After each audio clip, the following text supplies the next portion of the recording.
मालूम है कि आज का जो विषय है वो क्या है?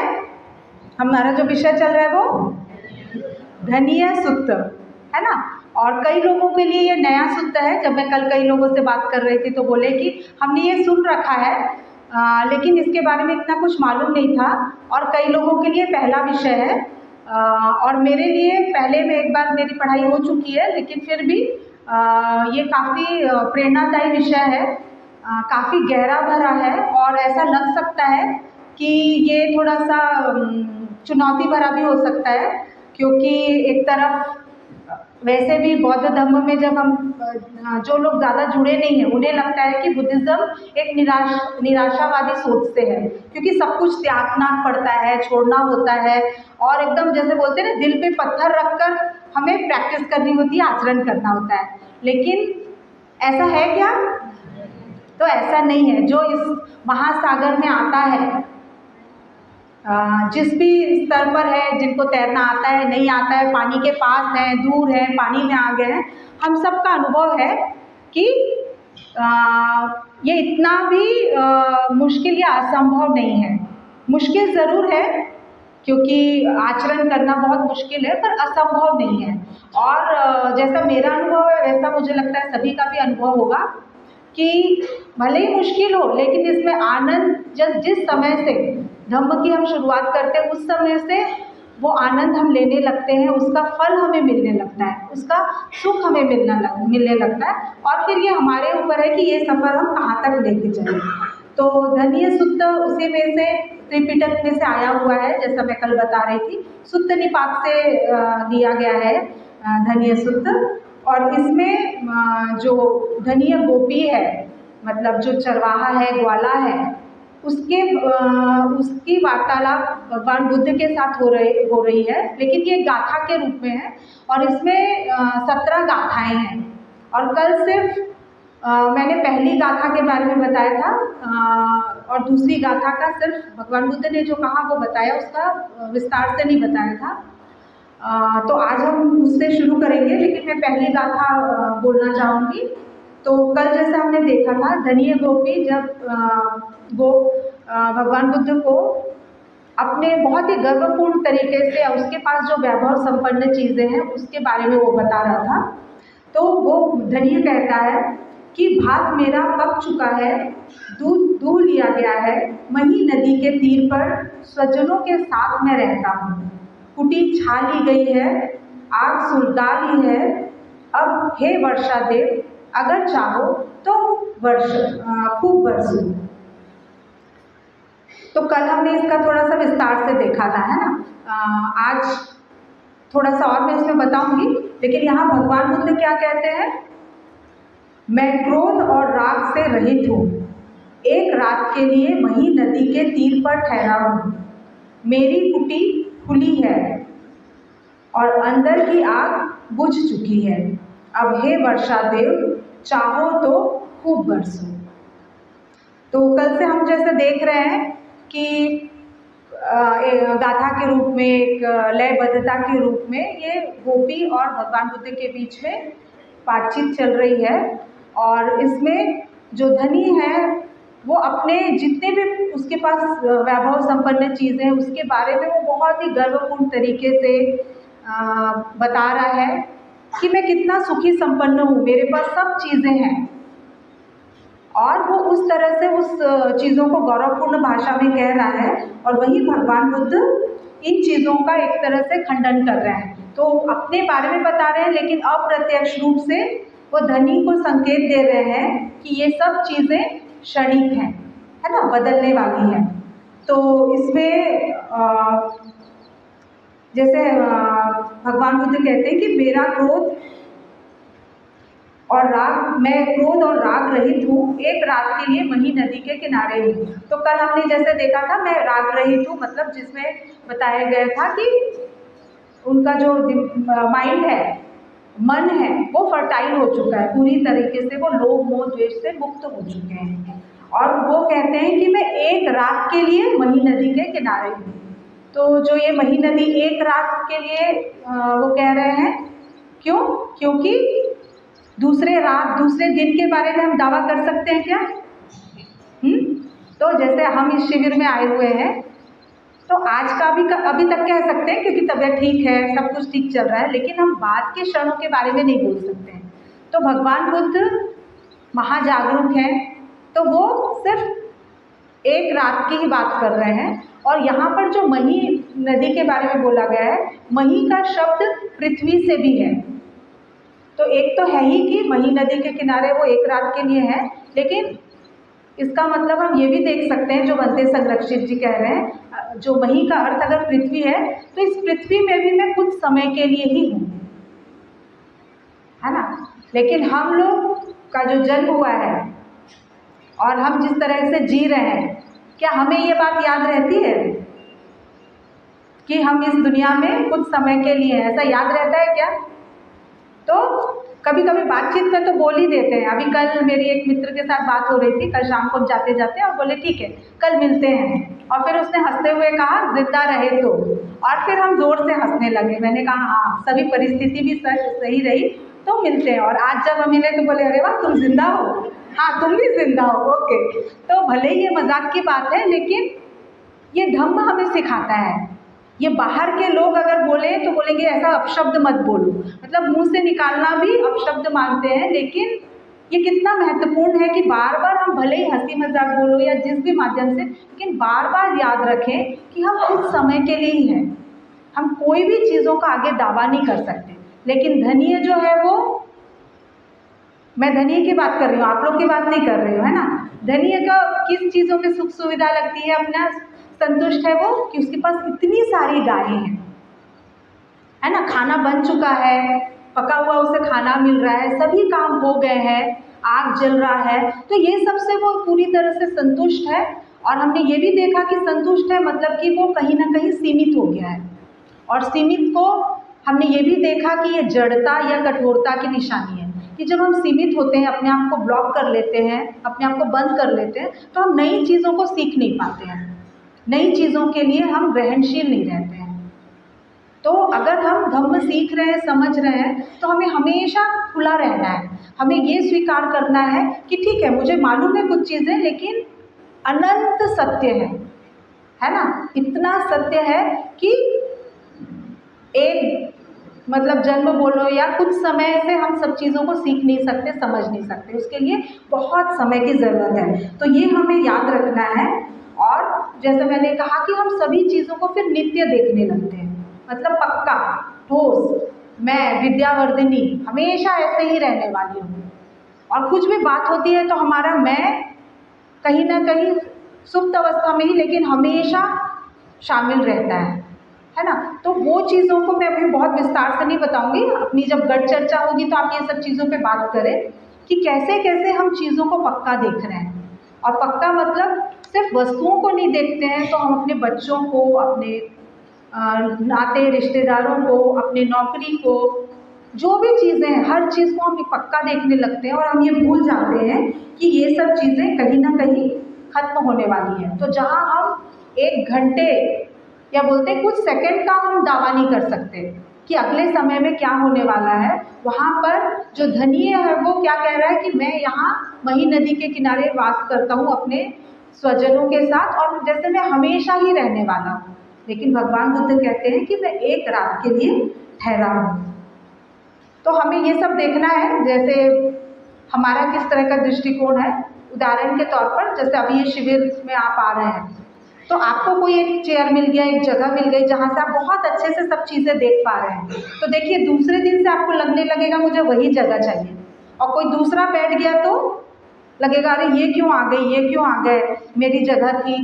तो ये एक हमारा स्वभाव है कि जो चीज़ें हमें अच्छी लगने लगती है, जहाँ आरामदायक लगने लगता है, सुख मिलने लगता है, वहाँ हम सुरक्षितता देखने लगते हैं, और फिर धीरे धीरे उस कोने को हम घर बनाने लगते हैं, है ना। तो ये चीज़ों के लिए हमें सतर्क रहना है। तो इसका मतलब ये नहीं कि आप आराम या सुख सुविधा ना भोगें। तो इस सूत्र में ये बिल्कुल भगवान बुद्ध नहीं कहना चाह रहे कि आप आरामदायक स्थिति में ना रहें, सुख सुविधाएं ना लें। भगवान बुद्ध ये कहना चाह रहे हैं कि आप सभी चीज़ें का उपयोग करिए, लेकिन जागरूकता के साथ। आपको ये मालूम रहे कि आज ये चीज़ें हैं, आप इसका आनंद लीजिए, कल नहीं भी रहे तो भी आपको आनंद लेते बने। लेकिन दुख की बात यह है कि हम एक बार जब आनंद लेने लगते हैं या आरामदायक स्थिति में आते हैं तो हमें उसकी धीरे धीरे आदत होने लगती है। और ज़्यादातर ये तब होता है जब कई लंबे समय तक आप आरामदायक स्थिति में हों, है ना। कई समय या कई साल तक आपके जीवन में ऐसा कुछ हुआ नहीं और बहुत ही स्मूथली आपका जीवन जा रहा है, बहुत ही आरामदायक स्थिति में सब कुछ ठीक ठाक चल रहा है आपके मन के हिसाब से, आपके प्लानिंग के हिसाब से, तो कहीं ना कहीं हम ये जो सत्य है इसको भूल जाते हैं। तो यहाँ पर भगवान बुद्ध इस बात को याद दिलाने की कोशिश कर रहे हैं। और दूसरा इसमें आगे की जो लाइन है कि जो मेरी कुटी है वो कैसी है, खुली है। तो धनिय जो है वो अपनी कुटी को क्या बता रहा है कि मेरी कुटी में छत है, मतलब छत ढा लिया गया है जहाँ से बारिश का एक भी बूंद नहीं अंदर आ पाएगा। तो धनिय सोच रहा है कि मैंने तो सिचुएशन जो परिस्थिति है उसको नियंत्रित कर लिया, अब कितनी भी बारिश हो मैं उसको रोक सकता हूँ। लेकिन भगवान बुद्ध यहाँ पर क्या कह रहे हैं कि मेरी कुटी खुली है, मतलब मैं खुला हूँ हर चीज़ों के लिए। तो धनिय दूसरी तरफ भले ही उसने अपनी कुटी छा ली, अपना सब कुछ पक्का कर लिया, पर क्या वो अपने बुढ़ापे को कंट्रोल कर सकता है? सभी परिस्थितियों को कंट्रोल कर सकता है क्या? नहीं।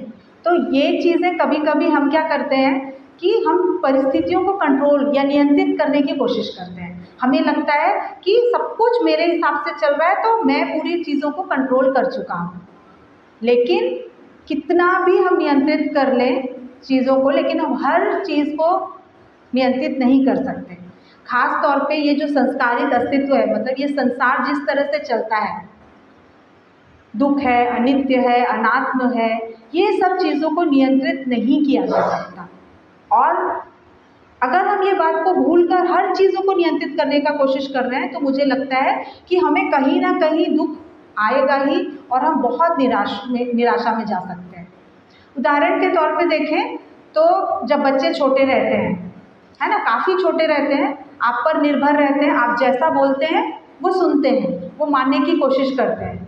धीरे धीरे बड़े होने लगते हैं, कुछ बातें सुनते हैं, कुछ बातें नहीं सुनते हैं, और फिर और बड़े हो जाते हैं तो कुछ लोग सुनते हैं, सब मतलब डिसिप्लिन में रहते हैं, आदर करते हैं।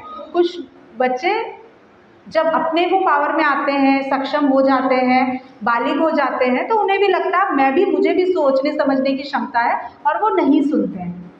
मैं ये नहीं कहना चाह रही कि जो सुनते हैं वो बहुत अच्छे बच्चे हैं और जो नहीं सुनते हैं वो अच्छे नहीं हैं, क्योंकि अलग अलग परिस्थिति है।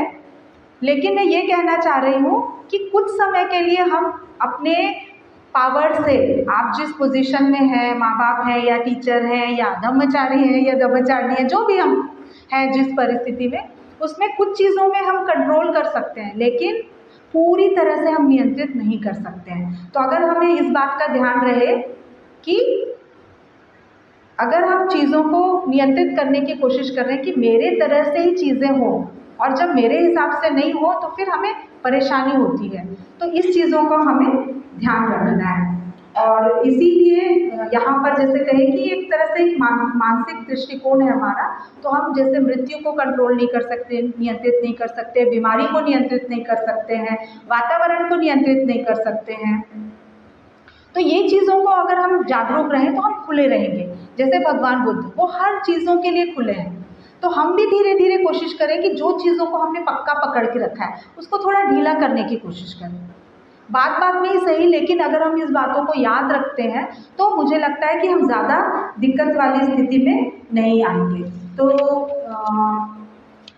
इस तरह से ये वाली चीज़ें हैं। और इसमें हमको ये भी याद रखना है कि जो मानव जीवन मिला हुआ है हमें, मनुष्य का जो जीवन मिला है वो बहुत ही बहुमूल्य है। क्या सिर्फ सुखी मतलब जो सुख सुविधाएं हमें मिल रहा है, अच्छा पैसा, अच्छा खाना, सिर्फ इसीलिए मानव जीवन है क्या? तो जब हम धम्म में आ रहे हैं तो हमें मालूम है कि नहीं, सिर्फ इसलिए ही ये मानव जीवन नहीं मिला है। ऐसा कहते हैं कि बहुत ही दुर्लभ होता है मनुष्य का जीवन मिलना। उसमें भी अगर हमारे हाथ पैर अच्छे चल रहे हैं, सुनने की क्षमता है, हर कुछ अगर हम कर पा रहे हैं, तो ये बहुत ही दुर्लभ चीज़ें होती हैं। तो इस चीज़ों को हमें ध्यान रखना है। ऐसा कहते हैं कि 18 तरह की स्वतंत्रताएं या फ़ायदे हैं, बेनिफिट हैं अगर हमें मनुष्य जीवन मिलता है। तो मैं वो 18 भी नहीं बताने वाली हूँ, लेकिन बहुत ही दुर्लभ है और हमें अपने जीवन को बहुत सोच समझकर इस्तेमाल करना चाहिए। और ख़ास तौर पे हमें अपने लक्ष्य को ध्यान रखना है कि मेरा लक्ष्य अच्छा नौकरी, अच्छा पद प्रतिष्ठा, पैसा, अच्छा दिखना, कपड़े, गाड़ी, सिर्फ यही तो नहीं है। क्योंकि जब मैं ये चीज़ें बोल रही हूँ तो ये भी हमें ध्यान रखना है कि मैं इसको आपको या इस सूक्त में ये नहीं कहा जा रहा कि ये ना करें, लेकिन हमें याद रखना है कि एक सुख सुविधाएं आप हमें इस्तेमाल करना है, लेकिन यहीं तक रुकना नहीं है। हमें जो सर्वश्रेष्ठ ज्ञान है उसकी तरफ हमें आगे बढ़ना है। और इसलिए हमें ये जितनी भी हमारे अंदर जो संभावनाएं हैं, क्योंकि भगवान बुद्ध ऐसा कहते हैं, है ना, हम भी मानते हैं कि एक मनुष्य के रूप में उन्होंने जन्म लिया, कोई ऐसे अलग से चमत्कार या अवतार नहीं हुआ, लेकिन उन्होंने जो बुद्धत्व प्राप्ति की उससे हम ये समझ सकते हैं कि उतनी ही क्षमता हमारे अंदर भी है। और इसमें भी कोई महिलाओं के लिए नहीं है, पुरुष कर सकते हैं ये भी नहीं है, है ना। तो हमारे त्रिपिटक में इतने उदाहरण है, खास तौर पे थेर गाथा बोले, थेरी गाथा में, मैं थेरी गाथा का इसलिए बोल रही हूँ क्योंकि इतनी महिलाएं हैं जो अरहंत पद प्राप्त की हैं। तो ये असंभव नहीं है, लेकिन फिर हम कहीं ना कहीं भौतिक चीज़ों में अटक जाते हैं और फिर हम बस यही सोचने लगते हैं और इसी चीज़ों में उलझ जाते हैं, और हम जो हमारे जो हायर वैल्यूज़ हैं, जो हमारी खुद की उच्चतम सर्वश्रेष्ठता है, उसको हम अजागरूक होकर भूल जाते हैं और फिर ऐसे ही सर्वसामान्य हम जीवन जीने लगते हैं। तो हमें इस बात को ध्यान रखना है। तो इस तरह से ये दूसरी गाथा है। इसके बाद हम तीसरी गाथा में आते हैं जिसमें धनी आगे कहता है कि मक्खी और मच्छर यहाँ पर नहीं है। तो वो अपने घर के आसपास की बात कर रहा है कि यहाँ पर कोई भी मक्खी मच्छर नहीं है। कछार में जो घास उगी हुई है वहाँ पर गाय चर रही है, मतलब जितने भी घास है वहाँ पर वो गाय वहाँ पर चर रही हैं। पानी भी पड़े तो उसे वह सह लेंगी, मतलब कितना भी तूफान या बाढ़ आए, कितना भी पानी आएगा तो भी वो गाय इतनी मजबूत हैं कि वो सब चीज़ें सह लेंगी। और अब हे वर्षा देव चाहो तो खूब बरसो। तो यहाँ पर धनीय जो कहना चाह रहा है कि फिर से कि मक्खी मच्छर नहीं है, मतलब कि बहुत ही आरामदायक स्थिति है, क्योंकि हमको मालूम है एक मक्खी मच्छर भी रहा तो हमें बहुत दिक्कत होती है। खास तौर पे दापोडी पुणे में मैं बताऊँगी, महाविहार जो है हमारा, वहाँ पर पीछे महाविहार के पीछे में एक नदी जाती है, मोड़ा नदी बोलते हैं उसे। तो क्योंकि अब आज के समय में तो नदियाँ भी शुद्ध नहीं रही, बहुत ज़्यादा पॉल्यूशन है, तो वो इतना पॉल्यूटेड है सॉरी, कि बहुत मक्खी मच्छर होते हैं। और कोई कोई समय ऐसा होता है कि शाम को अगर कोई प्रवचन रखे तो आप बैठ ही नहीं सकते, इतनी मच्छर रहते हैं, है ना। तो एक तरह से मक्खी, एक छोटी सी मक्खी भी आ जाए तो कितना अनकम्फर्टेबल होता है, हम विचलित हो जाते हैं। तो यहाँ पर धनीय कहना चाहता है कि कोई भी मक्खी मच्छर नहीं है, मतलब बहुत ही आरामदायक स्थिति है। और इस चीज़ से भी वो मतलब एक तरह से गर्व के साथ वो चीज़ें कह रहा है। और उसके बाद फिर वो अपने गाय के बारे में बोलता है कि जहाँ पर मेरी गाय बंधी हुई है, जो कछार है, जो मैदान है, वहाँ इतनी अच्छी घासें हैं, इतनी नरम नरम घासें उगी हुई हैं जिसको वो खा के आराम से रह सकते हैं, मतलब भूखे नहीं रहने वाले हैं। और फिर अब कितनी भी बारिश हो तो भी ये गाय हैं जो सह लेंगी और कोई भी दिक्कत नहीं आएगी। तो यहाँ पर धनीय फिर से एकदम पूरी तरह से ये बताने की कोशिश कर रहा है कि सब कुछ ठीक है, सारी परिस्थितियाँ नियंत्रित हैं और किसी भी तरह की कोई खतरे की बात नहीं है, कोई भी चिंता की बात नहीं है। और उस चीज़ को वो बहुत ही गर्व के साथ कह रहा है और वो उन चीज़ों में अपनी सुरक्षितता देख रहा है। लेकिन वो ये भूल जा रहा है कि हमेशा ही गाय मतलब युवा रहेंगी क्या, उतनी मजबूत रहेंगी, है ना। धीरे धीरे वो भी बूढ़े होंगे, कमज़ोर होंगे, और अगर तूफान आया तो वो उसको सह नहीं पाएंगे। जो हरी हरी घास है क्या वो हमेशा रहेगी वैसी? तो नहीं रहेगी, वो भी जाने वाला है, लेकिन वो उसको देख नहीं पा रहा है और उन चीज़ों को ही वो सुरक्षितता की तरह देख रहा है कि ये सभी चीज़ें जैसे इसी तरह से चलती रहेंगी। तो ये तो हो गई धनिये की बात, लेकिन अब थोड़ा सा हम आते हैं अपनी तरफ, है ना। तो हम भी जब, जैसे मैंने कहा कि कुछ समय बहुत ऐसे लंबा अच्छा चलता रहता है, तो हम भी सुरक्षितता देखते हैं, जैसे कि घर में सब कुछ ठीक चल रहा है, बच्चे हमारी सब चीज़ें सुन रहे हैं, अच्छे से पढ़ते हैं, या जो भी है, नौकरी लगी हुई है। फिर कई बार अगर हमारा सिस्टम अच्छा चल रहा है, मैं बहुत ज़्यादा अपना सिस्टम मतलब त्रिरत्न बौद्ध महासंघ का नहीं बोल रही, हमारी जो सरकार है, बाकी और चीज़ें अगर ठीक ठाक चल रही है, तो हमें लगता है सब कुछ हम सुरक्षित हैं, कोई खतरे की बात नहीं है, सभी तरह की स्वतंत्रताएं हैं, हमारे जो बैंक में पैसा है वो सब सुरक्षित है। लेकिन अभी कोविड के टाइम से, कोरोना के टाइम से क्या हो रहा है, कहीं सुरक्षितता है ना। तो बीच में इतनी मंदी आई कि बिल्कुल भी मतलब जो रुपए का मूल्य है वो एकदम कम हो गया था। और बाकी भी जो चीज़ें देख रहे हैं हम कि कहीं पर भी अभी फ़िलहाल तो सुरक्षितता नहीं है। और जैसे मैंने कहा कि ख़ास तौर पे कोविड के टाइम में मुझे लगता है कि कोविड के टाइम तक हम सब बहुत आरामदायक स्थिति में थे कि नहीं? क्योंकि मैं जब छोटी थी तो मैंने किताबों में पढ़ा था कि महा बीमारी फैलती है, प्लेग फैलता है और गांव के गांव नष्ट हो जाते हैं। ये मैंने सुना था और मुझे लगता था कि ठीक है, ये उस ज़माने की बात है और फिर तो कभी ऐसा होगा नहीं, और मैं एक अलग ही दुनिया में जी रही थी। और कभी कभी ऐसा सुनने को आता था कि अगर कुछ समय के लिए अगर गाड़ी या गाड़ी घोड़े जो भी चीज़ें, व्हीकल, अगर उसका इस्तेमाल ना करें तो पॉल्यूशन कम हो सकता है। फिर से जो आकाश है, खासतौर पे दिल्ली और इस जगह की बात कर रहे थे कि बादल अगर पूरा साफ हो जाए तो नीला आकाश दिख सकता है, क्योंकि दिल्ली बहुत ही पॉल्यूटेड सिटी है, जहाँ पर मतलब बोलते हैं कि आकाश को नीला देखना बहुत ही मुश्किल है। हालांकि संपर्क सराव में कल आपने देखा है ना, आकाश नीला है, लेकिन दिल्ली में या भी पॉल्यूटेड एरिया में ये सब चीज़ें नहीं हैं। तो ये सब चीज़ें मुझे लगता था ऐसा कैसे होगा कि, लेकिन कोविड के टाइम में ये चीज़ें हुई थी, जब सभी चीज़ें रुक गई थी, पॉल्यूशन कम हो गया था, तो ये सब चीज़ें हुई थी। तो मैं ये कहना चाह रही हूँ कि कोविड का जो भी मतलब हमारे जीवन में बहुत ज़्यादा उथल पुथल तो हुई ही थी, इसमें कोई शक नहीं है, लेकिन जिस तरह से मुझे लगता है कि कोविड जो हमें सिखा के गया वो हमें बहुत याद रखना चाहिए। और इसके साथ हमें जागरूक तो रहना ही चाहिए कि हम सतर्क रहें, जब भी हम ये चीज़ें बोल रहे हैं कि नहीं सब कुछ ठीक चल रहा है, सब कुछ मेरे मन के हिसाब से चल रहा है, तो हमें थोड़ा सा ध्यान भी रखना है कि अगर ना चले तो क्या मेरी तैयारी उस तरह की है। और ऐसा कहते हैं कि अगर इस तरह से अगर आप सोचते हैं, अगर आप ये सोचते हैं कि हाँ अगर मृत्यु आई तो क्या होगा, क्या मेरी आज तैयारी है, इस तरह से अगर सोचते हैं तो मुझे लगता है कि ये हमें ज़्यादा मदद कर सकता है।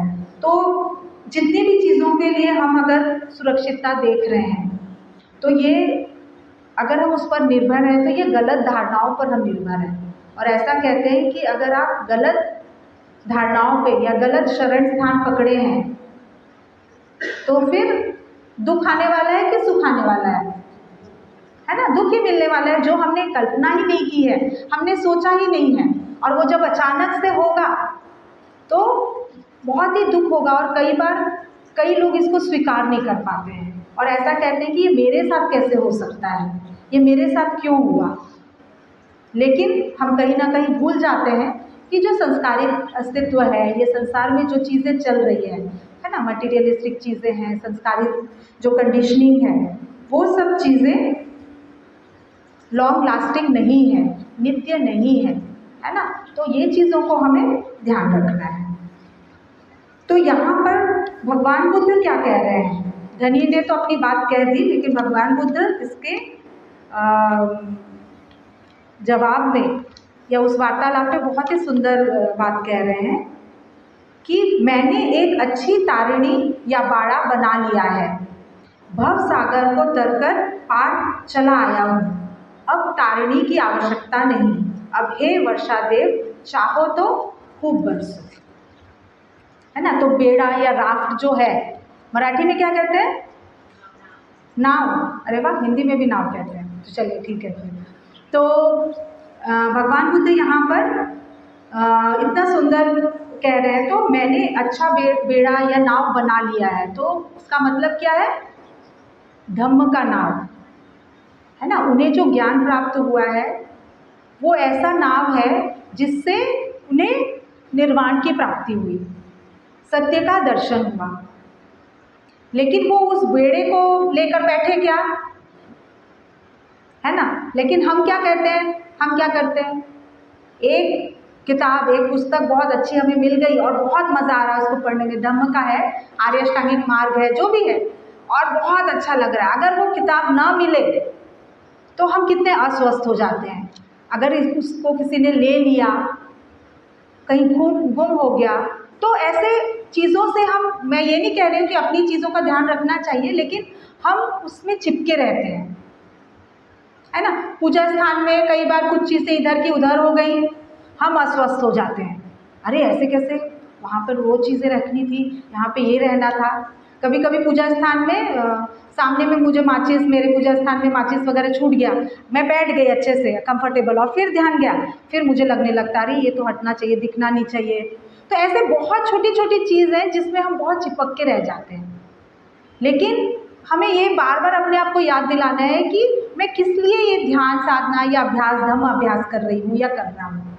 तो हमें उन चीज़ों में अटकना नहीं है। तो यहाँ भगवान बुद्ध धम्म का बेड़ा कह रहे हैं, मतलब जितनी भी ये चीज़ें हैं उसका पर्याय क्या है, या जितनी भी क्या बोल सकते हैं, सवाल है, परेशानियां हैं संसार में, उसका जवाब क्या है, कहाँ से मिलेगा हमें उसका जवाब? धम्म से मिलेगा, है ना। तो ऐसा कहते हैं, ऐसा मैं भी मानती हूँ, और मुझे लगता है आप सब भी इससे सहमत होंगे कि इस दुनिया में ऐसी कोई भी परेशानी नहीं है, ऐसी कोई भी समस्या या सवाल नहीं है जिसका हल धम्म में नहीं है। ये बात अलग है कि हम अपनी क्षमता से उसको देखते हैं और कई बार चीज़ों को नहीं समझ पाते हैं। तो भगवान बुद्ध यहाँ पर क्या कहना चाह रहे हैं कि धम्म का बेड़ा, तो मेरा जो बेड़ा है या मेरी जो नाव है वो कौन सी नाव है? धम्म की नाव है। तो ये जो धम्म की नाव है, हमें जो ये सच में, मतलब धनिये यहाँ पर क्या कह रहा है एक तरह से कि कितना भी तूफान आए तो मेरे गाय जो है या फिर कोई भी असुरक्षितता की बात नहीं है। तो एक तरह से वो अपने सांसारिक चीज़ों या नाव की बात कह रहा होगा, जो सच का ये जो नाव है वैसा। लेकिन भगवान बुद्ध यहाँ पर संकेत दे रहे हैं कि ये नाव से काम नहीं चलने वाला है ना।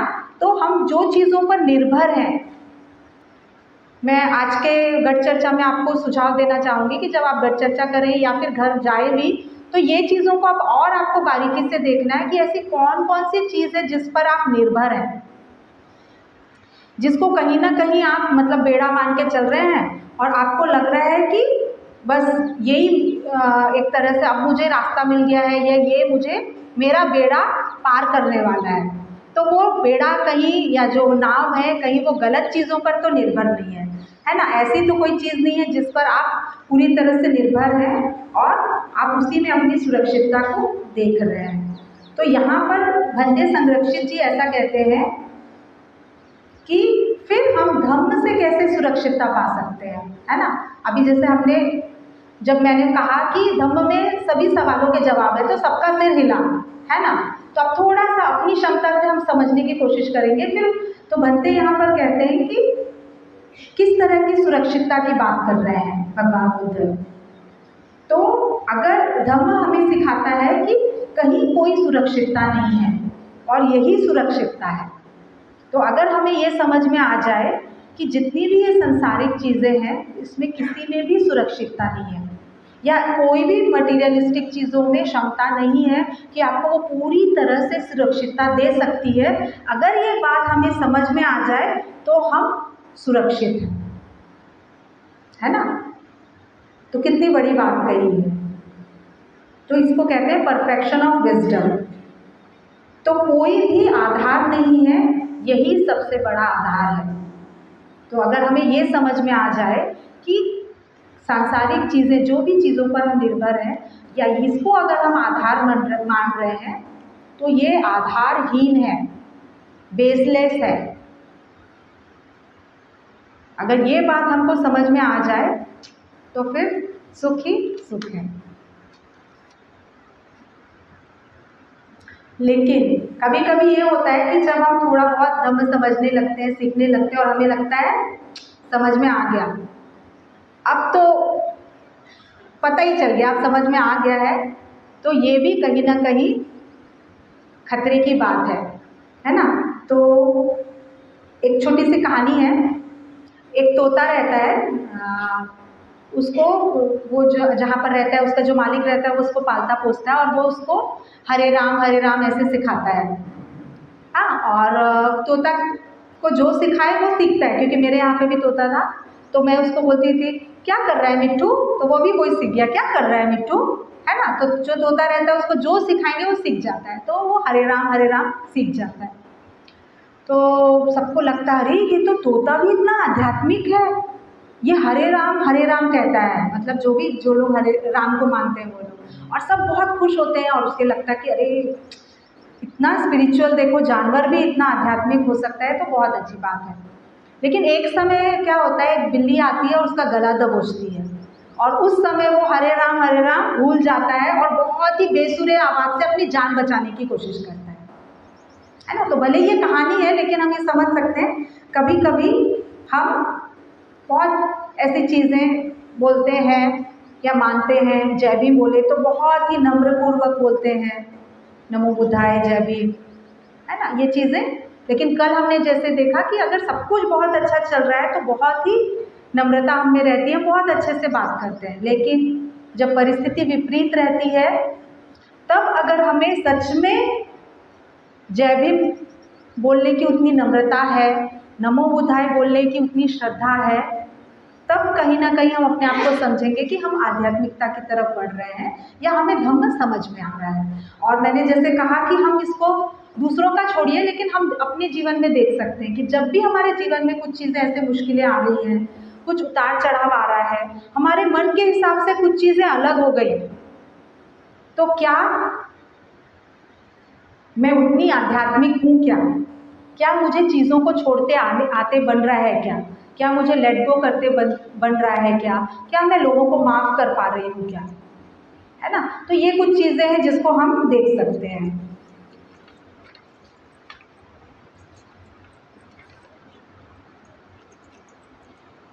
तो फिर ये जो धम्म का तराफा है ना, हमें वो याद रखना है। और ये कब तक रहेगा, इसका अंत कब होगा, जब हमें सर्वश्रेष्ठ ज्ञान हो जाएगा, है ना, तब तक के लिए है, तब उसके बाद उसका कोई काम नहीं है। तो फिर ये जो सर्वश्रेष्ठ जागृति है उसको हमें याद रखना, यही मनुष्य जीवन की सर्वश्रेष्ठ स्थिति होनी चाहिए, है ना। तो फिर इसके लिए हमें तत्परता दिखानी है। तो ये जो धनिय सूक्त भी हम सीख रहे हैं, समझने की कोशिश कर रहे हैं, आप सब लोग ये शिविर में आए हैं, तो हमें यही चीज़ें बार बार याद रखनी है कि हमें जो ये मनुष्य जीवन मिला है इसे हमें सर्वश्रेष्ठ स्तर पर ले जाने की पूरी कोशिश करनी चाहिए। तो फिर यहाँ पर भंते संरक्षित जी कह रहे हैं कि चलो ये तो है कि ठीक है, सर्वश्रेष्ठ स्थिति तक हमें जाना है। तो भंते जी यहाँ पर ये भी कहते हैं कि हमें बहुत मौका रहता है अपने आप को बेहतर से बेहतर बनाने का, लेकिन हम में से कुछ लोग ही उस अवसर का उपयोग करते हैं। उदाहरण के तौर पर जैसे ये शिविर का आयोजन किया गया है, तो ऐसा नहीं है कि यहाँ के जो लोग हैं, टीम है, उन्होंने सभी को अपील नहीं किया होगा, है ना। हर जगह जाते हैं, धम्म प्रचार प्रसार के लिए लोगों को अपील करते हैं, लेकिन कुछ लोग ही आगे आते हैं, क्योंकि ये सब काम करने के लिए बहुत मेहनत लगती है। अपना बहुत सारी चीज़ों को आपको छोड़ना पड़ता है, समय का दान देना पड़ता है, धन का, हर चीज़ों का आपको दान देना पड़ता है, अपने कौशल्य का दान देना पड़ता है। जैसे हम देख रहे हैं कि यहाँ पर इतना सुंदर पूजा स्थान है कि जैसे ही हम एंटर करते हैं एकदम मन मंत्रमुग्ध हो जाता है। कई लोग अपना मोबाइल ना भी चाह के लगता है एक फ़ोटो ले लेते हैं, इतना सुंदर पूजा स्थान है ना। तो ये सब चीज़ों के पीछे लोगों की कितनी मेहनत लगी है। तो मुझे लगता है कि ये सब चीज़ें हमें मदद करती है, हमें मौका देता है अपने आप को बेहतर से बेहतर करने का। हम अपने घर में तो वो सब चीज़ें करते ही हैं, अपने घर को बहुत अच्छा संवारते हैं, सजाते हैं, अपने घर के लिए समय देते हैं, चीज़ें इकट्ठा करते हैं, लेकिन साथ में हमें धीरे धीरे जो कॉमन चीज़ें होती हैं जहाँ पर लोग आते हैं एक साथ, उनको मदद की ज़रूरत होती है, एक मानसिक अवस्था ऊँची उठाने की ज़रूरत होती है, वहाँ पर भी हमें अपनी तरफ से दान देने की ज़रूरत है। और आज जैसे सुगत प्रिया जी ने अपील किया आप लोगों को कि दान के लिए, तो हमें ये नहीं सोचना है कि मेरे पास क्या है, कितना है। जितना है अगर आप दिल खोल के देते हैं तो वो बूंद बूंद से भी सागर भरता है। तो हमें ये नहीं सोचना है कि मेरा 100-200 रुपये, 500, 1000 रुपये क्या काम आएगा, क्योंकि यहाँ तो लाखों की बात हो रही है। बिल्कुल लाखों की बात हो रही है, करोड़ों के इन्वेस्टमेंट की ज़रूरत है, लेकिन छोटे छोटे चीज़ों से भी हम दान कर सकते हैं।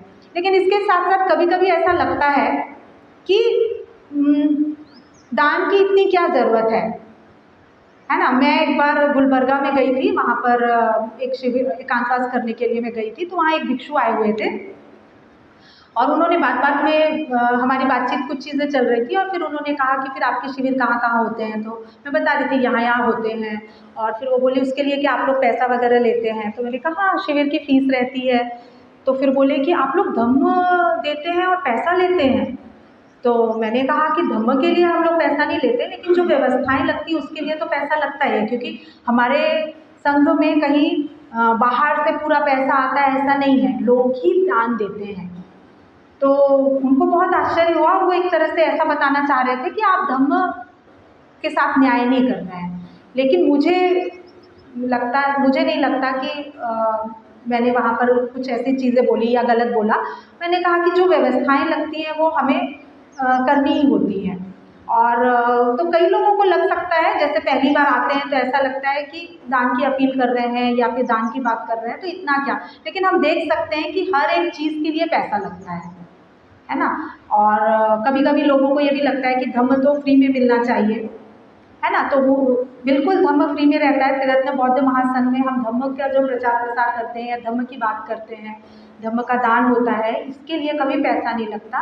लेकिन अगर हम ये सोचते हैं कि क्या ज़रूरत है ऐसे प्रोग्राम के लिए दान करने के लिए या शिविर के लिए या केंद्र के लिए, तो मुझे लगता है कि कहीं ना कहीं ये हमारी असंवेदनशीलता को दिखाता है। क्योंकि कई लोग इतना कुछ दान दे रहे हैं, उसी दान के आधार पर हम उसका लाभ ले रहे हैं। और अगर हमें ये बात की जागृति नहीं है या कृतज्ञता नहीं है तो कहीं ना कहीं हम असंवेदनशील हैं। तो हमें संवेदनशीलता की तरफ बढ़ना है, अपनी जागरूकता की तरफ बढ़ना है। और मुझे लगता है कि अगर हमें सर्वश्रेष्ठ ज्ञान की तरफ जाना है तो ये सब चीज़ों के प्रति हमें धीरे धीरे अपनी जागरूकता बढ़ानी है, हमें अपनी संवेदनशीलता बढ़ानी है। तो इस तरह से ये वाली जो गाथा है इसको हम इसका अर्थ इस तरह से ले सकते हैं। तो फिर ये चौथी गाथा है। इसके बाद जो पांचवी गाथा है वो है धनिया कहते हैं। अभी मैं थोड़ा सा फास्ट जा रही हूँ कि मेरी ग्वालिन, मेरी जो पत्नी है वो आज्ञाकारी है और अलोला है। अलोला मतलब जो विचलित नहीं होती है। वह चिरकाल से मतलब लंबे समय से मेरे साथ है, उसके विषय में मैंने कोई भी पाप नहीं सुना है। अब हे वर्षा देव, चाहो तो खूब बरसो।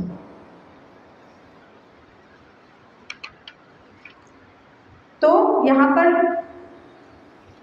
देखा जाए तो फिर मतलब ये समझ में आ ही रहा है ना हमें कि ये यहाँ पर क्या कहा जा रहा है कि मेरी जो पत्नी है वो आज्ञाकारी है। तो आज्ञाकारी है मतलब ये हो सकता है कि हमारे जो पुरुष साथी हैं थोड़ा सा लग सकता है कि अरे ये क्या बातें हो रही है, लेकिन 2500 साल पहले की बात कर रहे हैं, है ना। और हम फिर देख सकते हैं कि आज की स्थिति कैसी है और फिर यहाँ पर क्या बताया जा रहा है उसको हम समझने की कोशिश करेंगे। तो यहाँ पर जो धनिय है, हाँ, तो धनिय क्या कहना चाह रहा है कि मेरी जो पत्नी है वो मेरी बात सुनती है और वो उसकी जो इच्छाएं हैं उसमें वो विचलित नहीं होती है ना। तो जो भी उसके डिज़ायर्स हैं, इच्छाएं हैं, वो उससे विचलित नहीं होती है। तो यहाँ पर और ये भी धनिय कह रहे हैं कि मेरी जो पत्नी है वो लंबे समय से मेरे साथ है और मैंने किसी भी तरह की बुराई उससे नहीं सुनी है। तो एक तरह से धनिय काफ़ी गर्व से अपने आप को बधाई दे रहा है कि उसको जो पत्नी मिली है वो काफ़ी अच्छी है, आज्ञाकारी है। और एक तरह से वो अच्छी पत्नी के क्या क्या गुण होने चाहिए या क्या अपेक्षा रहती है वो बता रहे हैं। अभी का अब आपको देखना है कि आपकी इसमें कितनी अपेक्षाएं हैं। मैं धनिया की बात कर रही हूँ, ठीक है। तो धनिया को लगता है अच्छी पत्नी जो मेरी पत्नी है वो कैसी होनी चाहिए थी जो मुझे मिली, तो जो आज्ञाकारी हो और मैं जो भी बोलूँ उसका वो पालन करे और किसी भी तरह की मटेरियलिस्टिक चीज़ें हुई या इंद्रियों से वो विचलित नहीं हो, मतलब कि उसको जो भी चीज़ें मिले उसमें वो संतुष्ट रहे, है ना। उसको ज़्यादा इच्छाओं की उसकी ज़रूरत नहीं है और लंबे समय से है, इसका मतलब कि वो मेरे प्रति भी प्रामाणिक है। तो धनी यहाँ पर एक तरह से अपनी पत्नी के बारे में बोल रहा है। तो ये तो हुआ 2500 साल पहले की बात। अभी की स्थिति क्या है? तो अभी भी कहीं ना कहीं वही सोच है ना। तो जहाँ पर अपेक्षा यही रहती है कि आज्ञाकारी होनी चाहिए, अपनी बात मानने वाली होनी चाहिए। तो ये धनिय सूक्त में यहाँ पर बताया गया है, जो 5वीं गाथा है। तो मैं इसमें ज़्यादा कुछ नहीं बोलूँगी, चाहे तो अगर आपकी गट चर्चा होती तो उसमें करें, लेकिन यहाँ पे बहुत ही इंटरेस्टिंग है भगवान बुद्ध इस पर क्या कहते हैं उसको लेकर, ठीक है। तो भगवान बुद्ध कहते हैं, मेरा मन वशीभूत और विमुक्त है, चिरकाल से पोषित है, मुझ में कोई पाप नहीं है। अब हे वर्षा देव, चाहो तो खूब बरसो।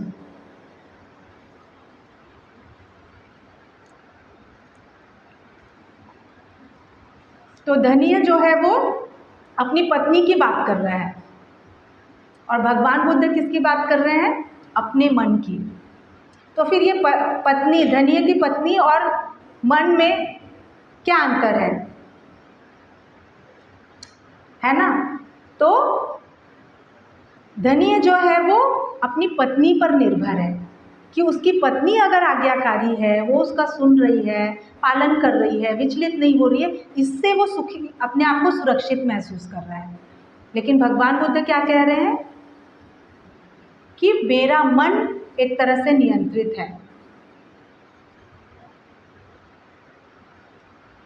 है ना।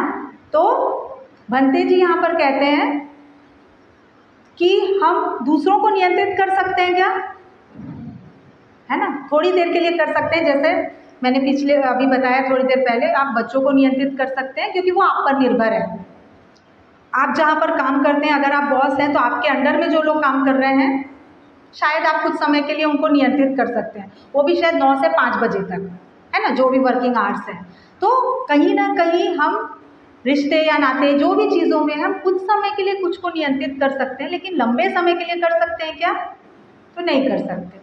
लेकिन हम अपने मन को नियंत्रित कर सकते हैं क्या? कर सकते हैं। क्यों?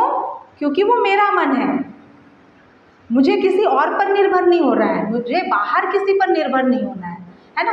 तो धनिय दूसरी अपनी पत्नी पर, बाकी चीज़ों पर निर्भर हो रहा है जो गलत है ना। गलत मतलब गलत शरण स्थान में वो जा रहे हैं। लेकिन अगर हम अपने मन पे निर्भर हैं और अगर हम मन को फिर सुशिक्षित, प्रशिक्षित करने की कोशिश करते हैं, करने लगते हैं, जैसे हम ध्यान सीख रहे हैं, तो धीरे धीरे बिल्कुल हम अपने मन को नियंत्रित कर सकते हैं। तो भगवान बुद्ध यहाँ पर क्या कहते हैं? मेरा मन वशीभूत और विमुक्त है, मतलब मैं जैसा कहता हूँ वैसा मेरा मन करता है। अब ये बात और है कि अभी यहाँ पे धनिय की पत्नी की भी बात छोड़ दे, लेकिन हमारा मन हमारे कंट्रोल में है क्या? नहीं है ना। तो लेकिन ये असंभव है क्या? असंभव है? कुछ लोग सिर हिला रहे हैं। असंभव नहीं है, मुश्किल जरूर है ना। मुश्किल है ये मान सकते हैं, लेकिन असंभव नहीं है, क्योंकि हमारे सामने इतने बड़े बड़े उदाहरण हैं, है ना। ये सिर्फ कल्पनाओं की बात नहीं कह रहे, हमारे सामने इतने बड़े बड़े उदाहरण हैं, हमारे आदर्श हैं, जो जिन्होंने अपने मन को नियंत्रित किया और उन्होंने अपने मन पर विजय पाया। तो ठीक है, हम लोग जहाँ तक भी पहुँचे हैं, लेकिन ये असंभव नहीं है। तो हमें ये चीज़ों को ध्यान रखना है और यही अंतर है धनिय जो अपनी बात कह रहा है और भगवान बुद्ध जो कह रहे हैं, इसमें ये चीज़ें अंतर है।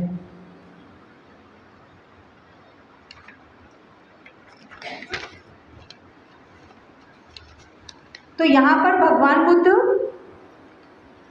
किस पर निर्भर है? तो वो स्वयं पर निर्भर है और वो उन चीज़ों पर निर्भर है जिसमें सही में हमें निर्भर होना चाहिए। तो इस चीज़ों को हमें यहाँ पर ध्यान देखना है कि फिर मेरा मन अगर नियंत्रित है तो क्या मेरा मन मेरा सुनता है ना? तो भगवान बुद्ध तो कह रहे हैं कि मेरा मन आज्ञाकारी है, अलोला है, मतलब वो विचलित नहीं है और जो मेरा मन है वो विमुक्त है। तो ये चीज़ों को हमें देखना है। तो आज मैंने थोड़ा सा शॉर्ट में ही कहा है, ये हमारे ऊपर है कि अब हम इस चीज़ों को कितना चिंतन करते हैं, क्योंकि समय को देखते हुए और हमारे पास 2 दिन है और 17 गाथाएँ हैं। तो एक बार फिर से मैं शॉर्ट में थोड़ा सा बताऊंगी। आज हमने जो देखा था कल की जो पहली गाथा थी धन्य के बारे में, उसके बाद बुद्ध ने जो कहा था कि मेरा क्रोध और राग, मैं क्रोध और राग रहित हूँ, एक रात के लिए मही नदी के तीर पर ठहरा हूँ, मेरी कुटी खुली है और अंदर की आग बुझ चुकी है। अब हे देव, वर्षा देव, चाहो तो खूब बरसो। जो तीसरी गाथा है, धन्य कहता है कि मक्खी और मच्छर यहाँ पर नहीं है, कछार में उगी घास को गायें चर रही हैं, पानी भी पड़े तो उसे वह सह लेंगी। अब हे देव, वर्षा देव, चाहो तो खूब बरसो।